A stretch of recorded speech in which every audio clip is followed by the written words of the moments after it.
Hi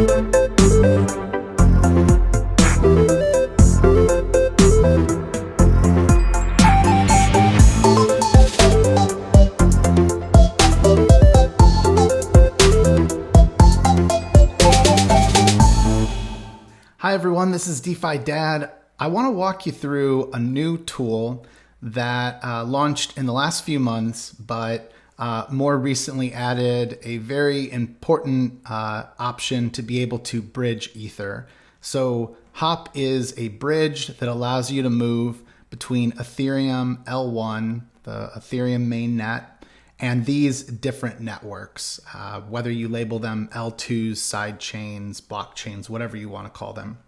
The point is, each one of these, and this doesn't include all the other networks that have lots of DeFi activity happening on them or lots of DeFi applications built on them. The point is that people are depositing their money onto these networks and they want to be able to transact there. But there are opportunities across these different networks. And so it's logical that they are going to want to be able to move their money between these different networks. So the big development over the last 24 hours is HOP added the ability to bridge Ether. So prior to this, you had to use stablecoins or MATIC. And given the number of people holding Ether that are using DeFi, this is a great development that is going to allow someone to be able to move their capital from, again, Ethereum L1 or between these different networks. So you could hop from, let's say, Optimism to Arbitrum. And so on Optimism, I currently have 0.5 ETH. If I were to send this, I would pay this much in fees. The reason that this is so valuable is there are longer withdrawal periods for these different networks. If you use Polygon, it takes about 45 minutes on average to withdraw. With Arbitrum, I believe it takes anywhere from 45 minutes to 3 hours, is I think the most I've waited. And then Optimism takes about 7 days. And then I believe xDAI is actually about as quick as Polygon, depending on what bridge you use. So point is, HOP is making it easy now for us to be able to move Ether from one of these networks to another. Now, this presents two opportunities. One is I could just move my money. So in this case, I could move my Ether from Optimism to Arbitrum faster. And I believe it's cheaper for me to go this route versus having to trade into stable coins and let's say move it back to the Ethereum mainnet where I would be paying high gas and of course have to wait a longer period, waiting that amount of time. The second opportunity, though, that I really want to cover is for anyone that is holding Ether, it allows me to be able to earn yield on that Ether while remaining 100% exposed to the price of Ether. So if I want to be an LP for, let's say, Ether on any one of these four networks, to support the HOP bridge, which means that the more people that are bridging their Ether between these networks and Ethereum L1, obviously the more fees I earn, hence the more yield I earn. I can expect that if I put in, let's say, 0.5 Ether, based on the fact that I'm earning fees, I should walk away with more than 0.5 Ether. So I would argue that for anyone that holds Ether and simply wants to earn more of it, it's a great opportunity. And so you can see here the estimated APR, and this is based on just the last 24 hours, I think, of volume that has bridged between the different networks available here, including Ethereum mainnet and Optimism. I would be earning an average of 6.7%. So I'm going to walk through how I would approach adding liquidity putting my Ether into this bridge and earning yield on it. All right, so before I walk through how I would become a liquidity provider, I want to also just remind you how I would move my money between these different networks. So I just happen to have 0.5 Ether on Optimism. Let's say that there's a farm or application that I want to participate in on Arbitrum. So I can do that faster and cheaper by using hop. So I could put in, let's say, 0.4 ETH, and you can see that I'm going to pay a small fee here, 0.006, which is, I think, around like 1% still. So if I were going to send this money, from Optimism to Arbitrum, I would hit send. I can confirm here. I'll follow the MetaMask prompt. It's a single transaction because just like on Ethereum mainnet, if I'm using Ether, I don't have to do any sort of approval transaction.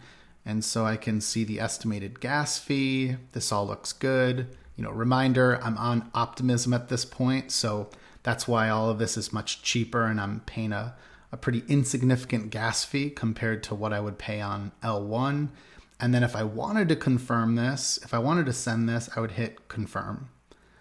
For right now, I'm going to go ahead and actually keep my money on Optimism because I want to walk through what it looks like for me to become a liquidity provider.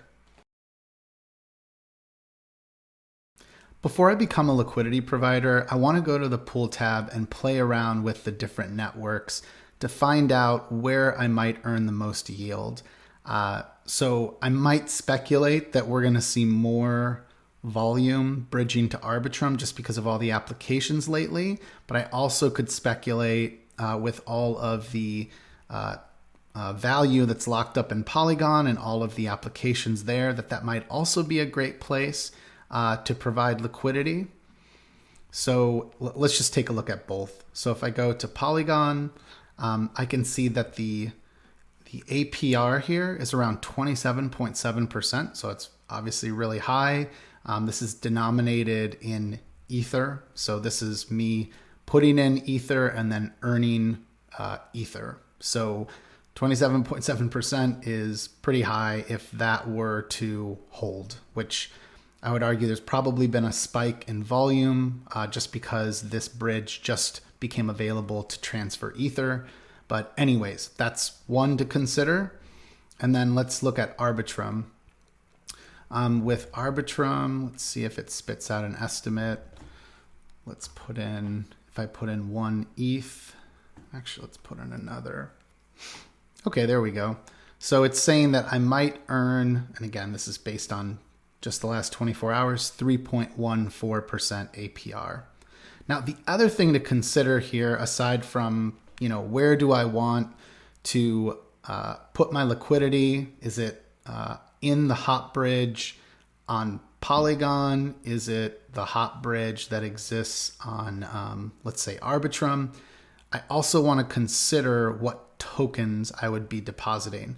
So I could just put in, I can mint or trade for what's called hop ETH. So that's their pegged version of Ether here. It's part of what allows for this bridging mechanism to work. Or I could put in both tokens, or I could put in a different ratio of the two. Hop makes it easy for me to deposit whatever amount of either token here I want. But it will affect what amount of the pool I end up owning. So obviously the greater share of the pool, the more yield I earn. So if I have the option, if I'm starting, let's say with Ether on Ethereum mainnet, I might consider, should I be minting this hop ETH, hETH, or should I be acquiring the Arbitrum version of Ether, Arbitrum ETH here? Which one makes more sense? And you can quickly figure this out. Like if I'm like, hey, I've got two of this, the Arbitrum ETH, you can see the price impact is negative, whereas if I put in 2 of the hop ETH, I actually get like some positive slippage. So I'm getting more of the pool than what I would get otherwise. Now let's hop over to the convert tab. Let's pretend that I am starting on Ethereum mainnet. So let's switch this to Ethereum mainnet. And let's refresh this.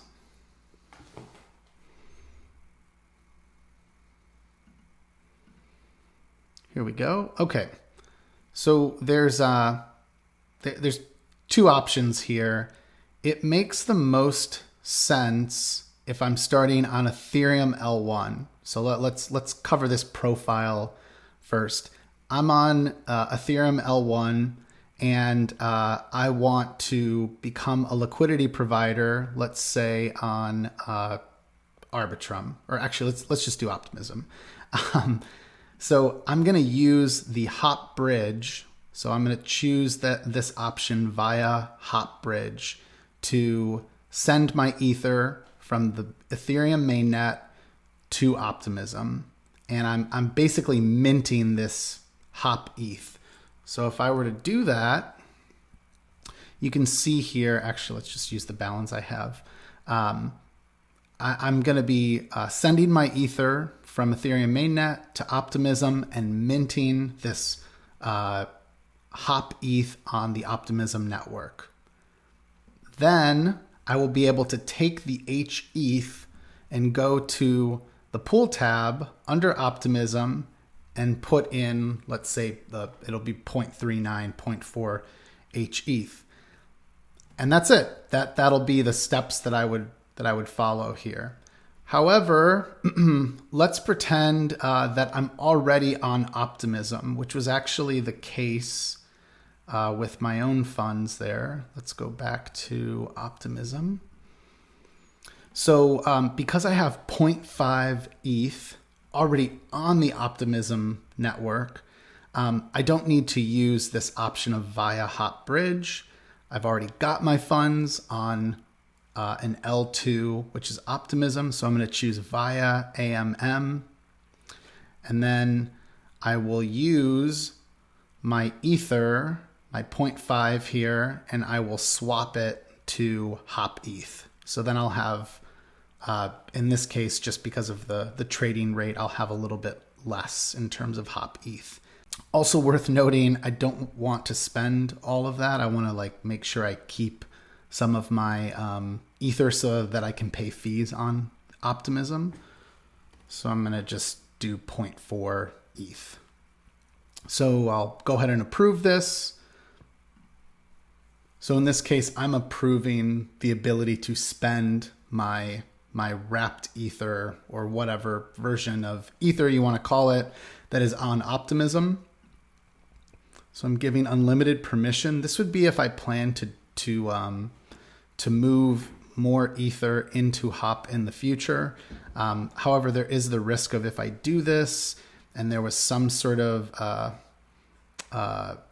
unforeseen event where someone was able to gain control of those smart contracts, they could then drain my wallet on Optimism of that Ether. So I'm actually just going to put in the custom limit instead of 0.4. I'm just going to use the suggested fee at this time. There is an Arbitrum gas station that you can check. And here we go.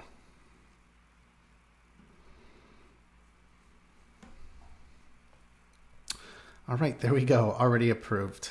Love being on L2s. It's much easier than L1. Okay, so I'm ready to go ahead and convert this. So let's convert this to hop ETH. All right, let's check the gas price. That looks good.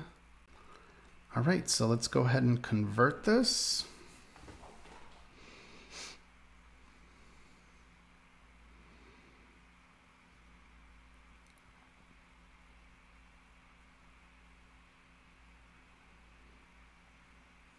Okay, so that's confirmed as well. So now I've got, you can actually see the balance update. I still have about 0.09 Ether, which is great because I need that to be able to pay fees on Optimism, just like on Ethereum L1. I use Ether to pay my fees, but now I have almost 0.4 hETH. So let's go back to the pool, and I'm going to choose Optimism. I am adding liquidity to be an ETH liquidity provider. I am going to not add any of my Optimism Ether, just so I can keep it to potentially pay fees while I do other things there. And then I'm going to put in the maximum amount of my hop Ether. I'm getting a little bonus, but then again, I just lost a little bit trading for that hop Ether. And reminder too, if you're starting out with that Optimism ETH, I could have just come here and just added it. Like I didn't have to trade for it. I just kind of want to demonstrate all the different ways that someone might go from having Ether to having Optimism Ether or hop Ether. So just TLDR on that is if I have Ether already on Optimism, I can just come here and deposit it. Versus trading for hop Ether. So I just did an extra step there. All right, so I'm ready to become a liquidity provider. So we'll add liquidity here. I'm gonna have to approve spending that hop Ether, just like I do with any other ERC20 token. So I'll put in a custom limit again. So I'm going to allow it to spend up to 0.4 Ether, which covers me here for today. I'll leave the gas price there. All right, and I'm ready to confirm. There we go. Transaction is confirmed. And now I'm ready to add liquidity, which in this case is just hop Ether. So I'll click add liquidity. Check the gas price again. All right, looks good. And we're ready to confirm. And that is it. I have confirmed that transaction. It's just so fast. I forget how much easier it is on L2. So you can see here, it shows that my position is 0.09% of the pool. I have now 0.24 Optimism Ether, which is labeled hETH, and then 0.16 hop Ether. I did a service for the pool by putting more hop Ether, which it actually needs more of. There was less of it than the Optimism Ether, which is also labeled wrapped Ether. So this is a page that I would just come back to in the future. I do believe that Zapper will integrate this eventually. I'd expect Zerion to do it as well. So yeah, these are positions that I'll continue to monitor at app.hop.exchange. And I can check that under the pool tab and just check out my position here. So that's all there is to it. I hope you find this helpful. I would remind anyone that there is risk here that I've taken, like the fact that I'm depositing my money per usual into smart contracts, and there could be a smart contract bug. There's also risk in the fact that I'm holding exposure to pegged assets, which could potentially fail. Also, given how composable and interconnected all the DeFi money Legos are, I mean, this is one that is touching lots of different money Legos, so just be aware of that sort of systemic risk. And lastly, I am not fully aware of any sort of like centralized admin risk in Hop Exchange, but it is a rather new project. It's built by some OG builders in Ethereum who have worked on a smart contract wallet called Ethereum. Doesn't mean that I should blindly trust them because of that, but for what it's worth, this is a team that has about as much experience as anyone building dApps in Ethereum. So I would imagine if there is any sort of centralized risk getting this off the ground, while this isn't a tokenized protocol yet, like there is no token for HOP, but my speculation is that a protocol like this could only thrive in the future with a token. So I would imagine that we'll see one eventually. And that's possibly another part of the opportunity here is as an early supporter of this protocol, I would guess that I'll probably see a reward at some point in the future, some sort of retroactive airdrop for supporting it, just like we've seen with basically every other DeFi protocol. A reminder, if you learned something from this, please subscribe at DeFiDad.com on my YouTube channel. There's lots more videos like this and lots of interviews with leading founders, builders, community members, and investors. And then also, if you are building the next great DeFi, NFT, Web3 application, protocol, infrastructure, please consider contacting my team at fourthrevolution.capital. We would love to work with you as we've worked with all of these teams and many more to build the future of DeFi. Thanks for tuning in, everyone. Bye.